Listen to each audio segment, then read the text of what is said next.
Okay, Assalamualaikum warahmatullahi wabarakatuh. Sahabat-sahabat yang mulia dan dirahmati Allah sekalian. Alhamdulillah, syukur kita kepada Allah dan kita dapat bertemu dalam Ramadan. Alhamdulillah, syukur kita kepada Allah Subhanahu Wa Taala sebab kita dapat bertemu dalam bulan yang mulia, bulan yang penuh barakah, bulan yang penuh maghfirah, iaitu bulan Ramadan. Dan saya akan menceritakan serba sedikit mengenai peristiwa yang selain daripada nuzul Quran. Sepatutnya 17 Ramadan ni nuzul Quran, tapi peristiwa yang selain daripada nuzul Quran yang berlaku pada 17 Ramadan, iaitu peperangan Badar. Dan saya akan menyentuh bagaimana permulaannya, bagaimana sedang berlakunya perang Badar dan selepas berlakunya peperangan Badar. Jadi setelah baginda Rasulullah sallallahu alaihi wasallam telah berhijrah ke kota Madinah. Dengan para sahabat, dan mereka telah meninggalkan harta-harta peninggalan mereka di kota Mekah. Dan mereka tidak membawa pun. Dan ketika itu, kaum musyrikin Quraisy telah mengambil semua harta kaum muslimin ni untuk diperniagakan di bumi Syam. Di kafilah tersebut telah diketuai oleh Abu Sufyan Ibn Harb. Dan baginda Rasulullah SAW telah mengetahui peristiwa tersebut ataupun perancangan tersebut. Dan Rasulullah SAW telah menyiapkan para sahabat berjumlah 313 untuk mengambil balik harta tersebut. Dan strategi Rasulullah ini telah diketahui oleh Abu Sufyan. Dalam perjalanan, Abu Sufyan berpatah balik dan mengkhabarkan pada Abu Jahal tentang persiapan bagi Rasulullah SAW. Dan Abu Jahal la'natullah alaihi telah menjanjikan pasukan 1000 tentera untuk menyerang kaum muslimin ketika itu, yang berjumlah 313. Dan berita pengkhabaran Abu Jahal telah menyiapkan tentera ini telah sampai kepada Rasulullah. Maka Rasulullah SAW telah bermesyuarat dengan para sahabat. Abu Bakar dan Umar telah bersetujui, dan kaum muhajirin yang lain telah bersetujui untuk bersama Rasulullah SAW berperang melawan pasukan musuh tersebut. Tetapi, dan apa yang telah dikatakan oleh Umi Aswad, wahai Rasulullah, kaum Bani Israel telah mengatakan kepada Nabi Musa, pergilah kamu dengan Tuhan kamu, kami duduk sini. Pergilah kamu dengan Tuhan kamu berperang, kami duduk sini. Tetapi kami tidak mengatakan begitu. Pergilah kamu dengan Tuhan kamu berperang, dan kami juga akan terus serta berperang. Miqdad bin Aswad radhiyallahu an, sahabat Nabi SAW yang pakar dalam bidang menunggang kuda. Dan ketika itu juga telah Rasulullah SAW telah tahu kaum muhajirin jiwanya dah seperti iman. Jiwanya begitu kental dengan iman. Iman takwa, dia telah diuji macam-macam, mereka tetap beriman pada Rasulullah SAW. Mereka berjumlah 83 orang ketika itu. Dan Rasulullah SAW telah bertanya kepada para sahabat daripada kaum Ansar ketika itu, wahai kaum Ansar, apakah pendapat kamu? Lebih kurang beginilah, wahai kaum Ansar, macam mafhumnya, wahai kaum Ansar, bagaimanakah pendapat kamu?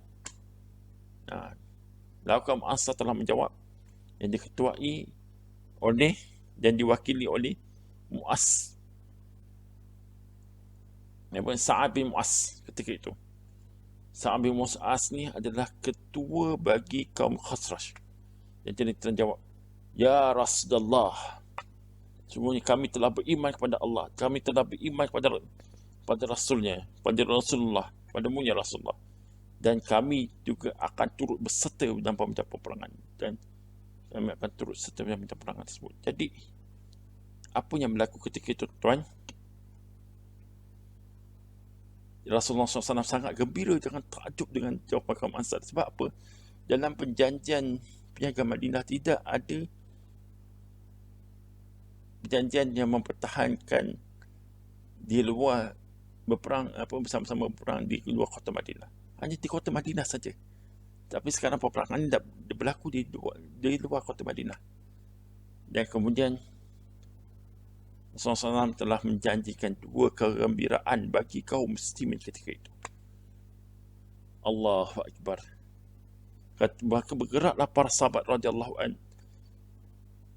yang berjumlah 313 orang ni, dan antara tentera muslimin ketika itu, tentera Islam ketika itu adalah Hamzah radhiyallahu an, Umar radhiyallahu an, orang yang hebat-hebat di Mandeh, walaupun mereka berjumlah sedikit. Dan tentera kaum muslimin ketika itu sangatlah taif ketika itu. Mereka hanya beberapa bilah pedang saja, mereka hanya dalam beberapa pelepah tamar saja. Tetapi dan sebahagian daripada mereka pun hanya membawa tubuh badan saja, tidak ada senjata untuk berperang. Tak ada senjata. Mereka kaum banyakkan ketika itu para sahabat tidak ada harta. Berbanding dengan pihak kafir Quraisy ketika itu berjumlah 1,000 orang, cukup dengan kelengkapan. Tentera berkudanya, dengan pasukan panahannya, dengan pasukan pedang dia, memang ni cukup kelengkapan. Dan saat itu Rasulullah SAW apabila telah sampai ke Badar, Rasulullah SAW telah menguasai wadi-wadi air ataupun lembah-lembah air. Itu strategi Nabi SAW. Dan kafir Quraisy ketika itu sampai mereka nak menguasai wadi-wadi air, tapi tidak kesampaian. Dan apabila pagi subuh sebelum berlakunya peperangan, seorang kafir Quraisy telah mengintip untuk cari sumber-sumber air. Dan perkara itu telah diperasan oleh Hamzah radhiyallahu an, singa Allah dan singa Rasulnya, mengkuduskan pedang lalu membunuh kafir Quraisy tersebut. Dan kemudian pada siang harinya, inilah berlakulah satu peperangan besar yang pertama dalam sejarah Islam, iaitu peperangan Badar. Sebelum berlakunya peperangan, ya Allah, ketika malam harinya ketika itu Rasulullah SAW telah berdoa kepada Allah SWT, mengangkat tangan sehingga nampak ketiak-ketiak Rasulullah SAW dengan kesungguhan Nabi SAW untuk antara doanya, ya Allah, jika umat yang kecil ini kalah, maka tidak ada lagi orang menyembahmu, ya Allah. Tapi apa yang berlaku, Allah SWT telah menjanjikan kemenangan pada umat Islam. Abu Bakar radhiyallahu anhu telah melihat keadaan Rasulullah yang bersungguh-sungguh ini. Wahai Rasulullah, Allah SWT tidak akan menghampakan permintaanmu, ya Rasulullah. Tidak akan menghampakan permintaanmu, ya Rasulullah. Kamu kasihnya, ya Rasulullah. Ya Allah. Maka pada kesiangan harinya, 313 telah bersiap sedia berhadapan dengan 1,000 tentera kafir Quraisy. Di pihak tentera kafir Quraisy telah keluarlah 3 orang bernama Al-Walid bin Utsbah, Utsbah bin Rabi'ah, Syaibah bin Rabi'ah, mencabar pasukan tentera Islam. Lalu keluarlah pasukan tentera Islam daripada kaum Ansar, dan mereka katakan kepada Rasulullah, ya Muhammad, kami tidak mahu 3 orang ni, kami nak daripada kaum kita sendiri. Maka keluarlah Hamzah radhiyallahu an, singa Allah. Keluarlah Ali radhiyallahu an, pemuda yang berumur 20 tahun ketika itu.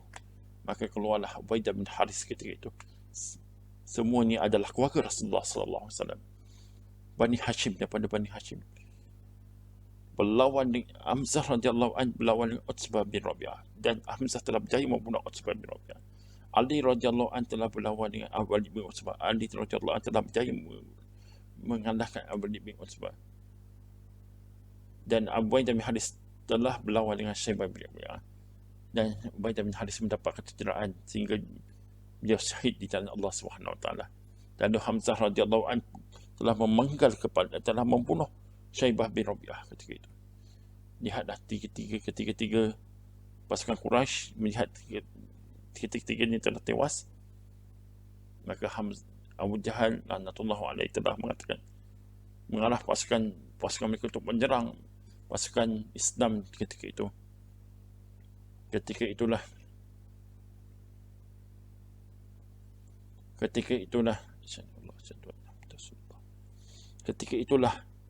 Rasulullah SAW telah mengatur strategi.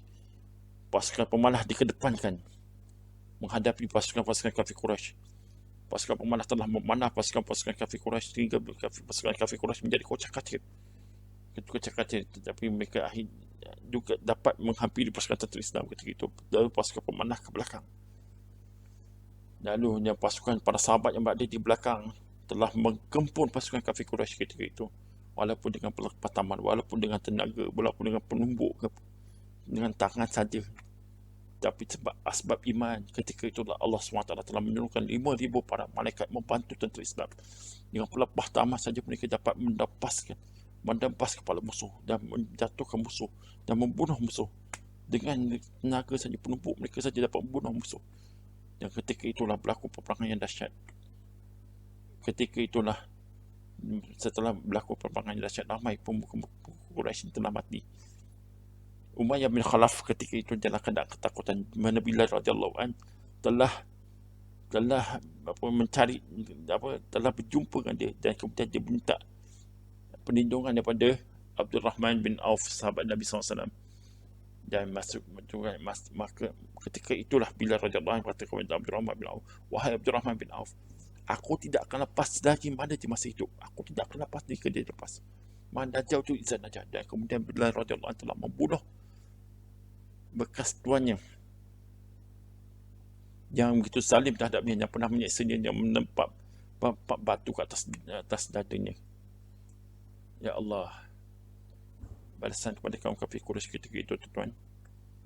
Balasan kepada kaum kafir Quraisy ketika itu, tuan-tuan, yang mana telah mengazab kaum muslimin.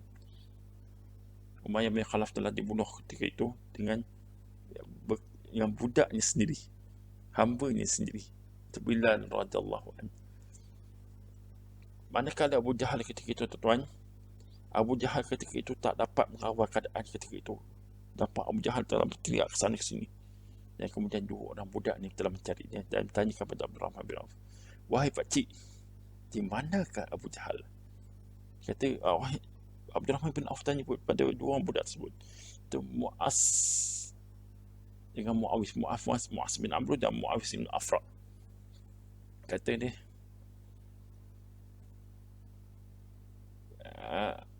sebab apa kamu berdua ni nak mencari Abu Jahal? Kata, kami dengar Abu Jahal telah menghina Nabi kami, Rasulullah SAW. Jadi kami akan bagi pengajaran kepada dia, kami nak bunuh dia. Kan ini. Jadi maka ketika itulah Abdul Rahman bin Auf menampak Abu Jahal di ujung sana. Dia kata, nun di sana tu Abu Jahal menaiki kuda tersebut. Lalu dua orang budak ni lantas bergerak, pantasnya bergerak, berlari berkencang. Seorang menebas kaki kuda Abu Jahal dan sehingga Abu Jahal jatuh terkodik.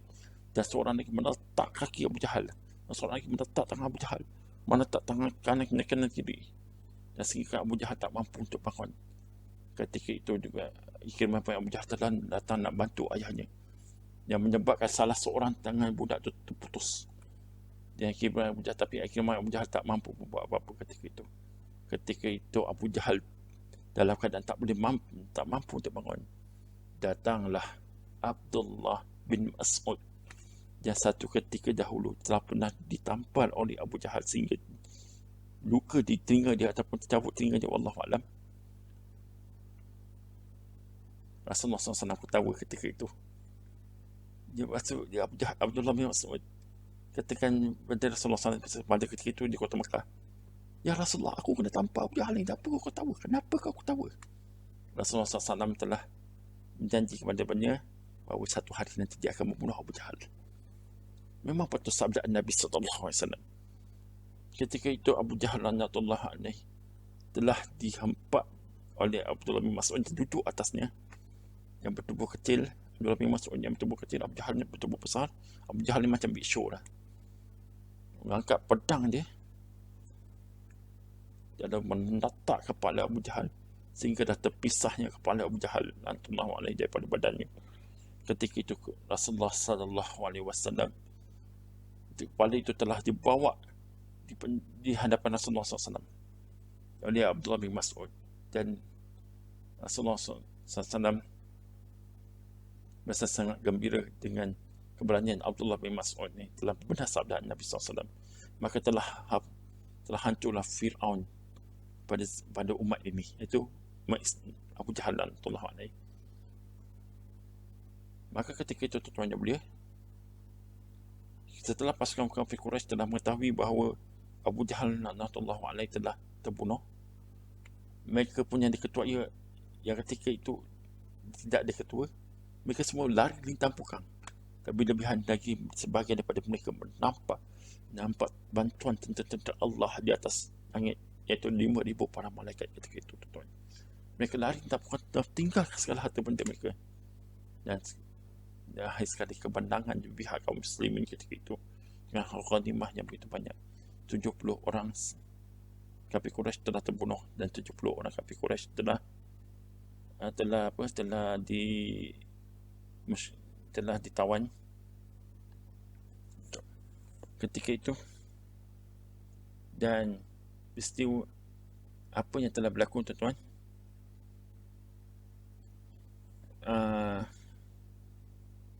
dikatakan bahawa Rasulullah SAW telah bermasyarakat dengan para sahabat. Umar radhiyallahu anhu telah memutuskan bahawa mereka semua dibunuh. Yang 70 tawanan ni semua dibunuh. Dan Abu Bakar radhiyallahu anhu mengasyurkan bahawa siapa yang tidak mampu menebuskan diri mereka, siapa yang mampu dia tebuskan diri mereka, siapa yang tak mampu, dia seorang daripada mereka mengajar 10 orang anak orang Islam membaca dan menulis. Dan Rasulullah SAW mengambil usul daripada Abu Bakar, tapi Allah SWT telah menegur Rasulullah SAW, dan Allah SWT lebih suka kepada usul Umar radhiyallahu anhu. Masya Allah, sahabat. Itulah para sahabat sekalian, itulah peristiwa yang berlaku pada 17 Ramadan tahun kedua Hijrah, sedang para sahabat sedang berpuasa. Rasulullah SAW sedang berpuasa, tapi menghadapi peperangan besar. Peperangan pertama yang besar ketika itu, iaitu peperangan Badar. Ibrahnya di sini adalah para sahabat, kekuatan mereka adalah kekuatan iman. Mereka yakin pada Allah SWT. Ibrahnya di sini para sahabat yakin, walaupun bilangan mereka kecil, yakin pada Allah SWT. Nusrah Allah SWT datang. Tapi dia ada amal. Apabila menghidupkan amal, apabila ada fikir tentang agama, dia mempertahankan agama, nusrah Allah SWT pasti akan datang. Ya, nusrah yang ketiga ke sini, letak Ibrah yang ketiga ke sini, bahawa Allah SWT berhak memulihkan siapa saja dan berhak menghinakan siapa saja. Kita lihat bagaimana Allah SWT mengangkat Bilal radhiyallahu anhu